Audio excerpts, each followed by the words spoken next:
Hello everyone, Mariana here. So today we're doing the book, my first book for my digital artifact. It's called The Information, a History, a Theory, a Floor. So the whole book, it's the writer is James Gleick. So he's American. He finished his university in Harvard University. So he's written a lot of books. So the books I'm talking about, The Information, has been written in 2011. And also there's another book that he have written, maybe you know about it, it's called Charles in 1987. So he had been working in the New York Times, and then for the past 7 years he's been working on this book for called The Information. So we're telling you that like how the information flows, and also there's a huge question that he has been telling us, that how does the information flow step by step into today's society. So what that means is that everyone can see that in the past 30 years there's people getting information really easy, but compared with the past 1,000 years or even more, it's just so crazy that people can just Google it, you know, and then now that people are reading so many things, way more than even, I would say that my generation read way more than my parents' generation. So this is how information flows so quickly. I have actually summarized my whole thing in here. I will be giving you a clear summary out of all this. So the first is that the nature of information. So how do we define information? I will not give you a definition which I copied from Wikipedia, which is like you found in Google. So what do you think information is? That now maybe you will say, let's Google it, that's just information. Yes, everything what you got, a text, a play, all those things are information. Information have been giving us very easily. The first one, why it is called the nature of information, is that individual fragmentation of the world congregations, means that people learn information pieces by pieces. So fragmentation is always complained by information generated. So basically that it's just step by step that you learn things. How do you define information? And then here that I found the information is called African drum.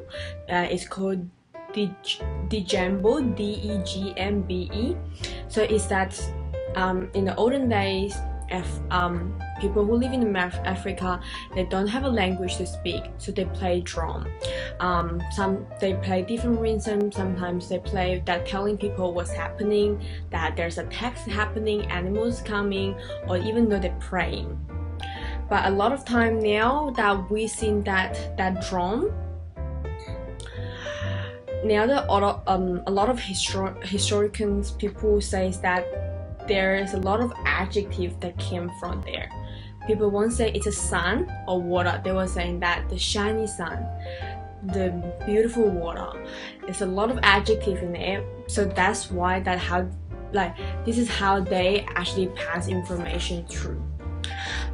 The second thing that I want to talk about in this book is that a passive recorded world. Basically that to maintain the integrity of human civilization. So people has been pushed to written all this world. For example, very easy. A baby was eating a fruit at the beginning. He or she will only think, okay, apple is sweet. This is information what baby will get. But actually later, like when you grow up, you will think, okay, fruit, it's a name, it's called apple, and then we'll know, okay, it is good for your health. And then you know little by little, and then you will know that language is a tool. And then you will learn a lot of information piece by piece that you don't even realize that, and it becomes a system in your brain. then it will help you to think. That means that you have a structure on your brain now. So by knowing the history, that by written down the history, it has helped a lot that people that to understand human society is some of the kind of the information which is that everywhere there has been recorded information. Individual helps resolve history information. That means that people has been written down what is happening in the past and all the things. The third things I wanted to talk about is that take the indicative to create a world. So what I said before is that we've been pushed to record everything for this whole information, basically that people written down histories that we know. But now think of another thing, that we check Darwin's theory, that it is really simple to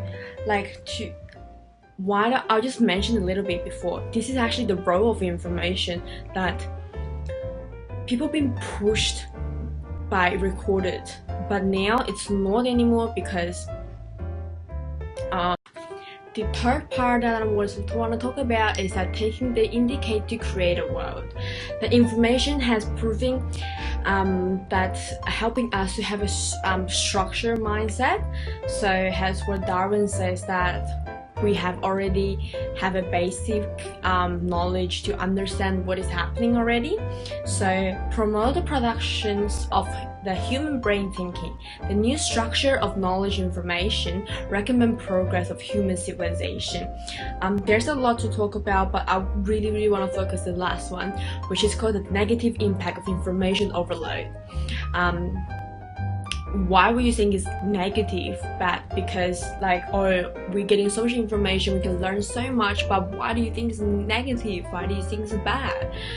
So the reason why I want to talk about this is that now that you read so much over social media, there's so much information being pushed around, but you don't even know which one. You can't, sometimes this situation comes that you can't even decide that, okay, should I listen to this or should I listen to that? Do I do plan A or do I do plan B?